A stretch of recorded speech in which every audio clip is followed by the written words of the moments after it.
ಆತ್ಮೀಯ PUC ಪರೀಕ್ಷೆ ಬರೆದಿರ್ತಕ್ಕಂಥ ವಿದ್ಯಾರ್ಥಿಗಳೇ, ಈಗಾಗಲೇ ತಮಗೆ ದ್ವಿತೀಯ PUC ಫಲಿತಾಂಶ ಯಾವಾಗ ಅಂತಕ್ಕಂಥದ್ರ ಬಗ್ಗೆ ನನ್ನ ಒಂದು ಚಾನಲ್ನಲ್ಲಿ ನಾನು ಸುಮಾರು 2 ದಿನಗಳ ಹಿಂದೆ ಒಂದು ಮಾಡಿರ್ತಕ್ಕಂಥ ವಿಡಿಯೋದ ಮೂಲಕ ನಾನು ತಮಗೆ ಹೇಳಿದೆ.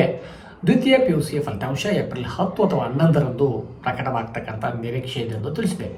ಹಾಗಾಗಿ ಕೆಲವೊಂದು ಸಾಮಾಜಿಕ ಜಾಲತಾಣಗಳಲ್ಲಿ ಏಪ್ರಿಲ್ 5ರಂದು ಪ್ರಕಟವಾಗುತ್ತದೆ ಫಲಿತಾಂಶ ಅಂತಕ್ಕಂಥ ಮಾಹಿತಿ ನಿನ್ನೆ ಮೊನ್ನೆ ಎಲ್ಲ ಕಡೆ ಹರಡಿತ್ತು. ಆದರೂ ಕೂಡ ಅದಕ್ಕೆ ಸ್ಪಷ್ಟನೆಯ ರೂಪದಲ್ಲಿ ಇಂದು ಕನ್ನಡಪ್ರಭ ದಿನಪತ್ರಿಕೆಯಲ್ಲಿ ಪ್ರಕಟವಾಗಿರ್ತಕ್ಕಂಥ ವರದಿಯನ್ನು ಆಧರಿಸಿ ಪರೀಕ್ಷಾ ಫಲಿತಾಂಶ ಯಾವಾಗ ಅಂತಕ್ಕಂಥ ಮಾಹಿತಿಯನ್ನು ಈ ಒಂದು ವಿಡಿಯೋದಲ್ಲಿ ನೀಡುತ್ತಿದ್ದೇನೆ.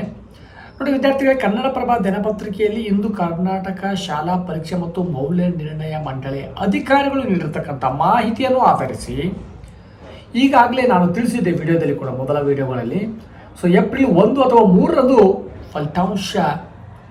ಫಲಿತಾಂಶಕ್ಕಾಗಿ ಒಂದು ಮೌಲ್ಯಮಾಪನ ಕ್ರಿಯೆ ಪೂರ್ಣಗೊಳ್ಳುತ್ತದೆ ಎಂದು ಹೇಳಿದೆ.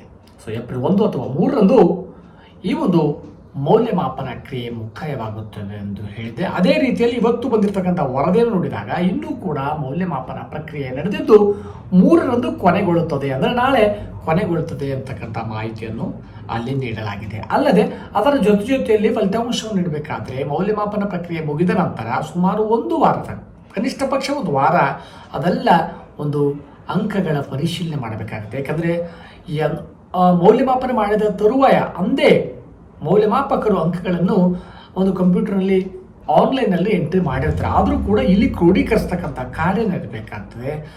ಕ್ರೋಢೀಕರಿಸ್ತಕ್ಕಂಥ ಕಾರ್ಯ ನಡೆಯಬೇಕಾದ್ರೆ ಕನಿಷ್ಠ 1 ವಾರದ ಸಮಯವನ್ನು ತೆಗೆದುಕೊಂಡ ನಂತರ ಅಂತಿಮವಾಗಿ ಏಪ್ರಿಲ್ 11ರಂದು ಫಲಿತಾಂಶ ಪ್ರಕಟವಾಗ್ತಕ್ಕಂಥದ್ರ ಬಗ್ಗೆ ಸ್ಪಷ್ಟವಾಗಿರ್ತಕ್ಕಂಥ ಒಂದು ಮಾಹಿತಿಯನ್ನು ಕರ್ನಾಟಕ ಶಾಲಾ ಪರೀಕ್ಷೆ ಮತ್ತು ಮೌಲ್ಯ ನಿರ್ಣಯ ಮಂಡಳಿಯ ಅಧಿಕಾರಿಗಳು ನೀಡಿದ್ದಾರೆ ಅಂತಕ್ಕಂಥ ಮಾಹಿತಿಯನ್ನು ಆಧರಿಸಿ ಕನ್ನಡಪ್ರಭ ಪತ್ರಿಕೆಯಲ್ಲಿ ಇಂದು ಪರೀಕ್ಷಾ ಫಲಿತಾಂಶದ ಬಗ್ಗೆ ಮಾಹಿತಿಯನ್ನು ನೀಡಿದ್ದಾರೆ. ಹಾಗಾಗಿ ವಿದ್ಯಾರ್ಥಿಗಳೇ, ಕಳೆದ ಸಾಲಿನಲ್ಲಿ ಏಪ್ರಿಲ್ 10ರಂದು ಫಲಿತಾಂಶವನ್ನು ನೀಡಿದರು.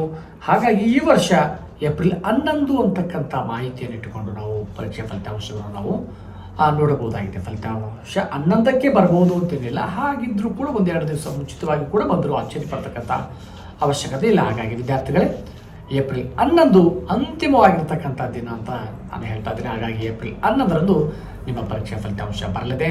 ಪರೀಕ್ಷಾ ಫಲಿತಾಂಶವನ್ನು ಎಲ್ಲಿ ವೀಕ್ಷಿಸಬಹುದು ಅಂತಂದರೆ karresults.nic.in ನಲ್ಲಿ ತಾವುಗಳು ಈ ಒಂದು ಪರೀಕ್ಷಾ ಫಲಿತಾಂಶವನ್ನು ವೀಕ್ಷಿಸಬಹುದು. ತಮ್ಮ ಒಂದು ದ್ವಿತೀಯ PUC ಪರೀಕ್ಷೆಯ ರಿಜಿಸ್ಟರ್ ನಂಬರನ್ನು ಮತ್ತು ತಮ್ಮ ವಿಭಾಗವನ್ನು ಹಾಗೂ ಜನ್ಮ ದಿನಾಂಕವನ್ನು ಮೂಡಿಸುವ ಮೂಲಕ ತಾವು ಫಲಿತಾಂಶವನ್ನು ವೀಕ್ಷಿಸಬಹುದಾಗಿದೆ.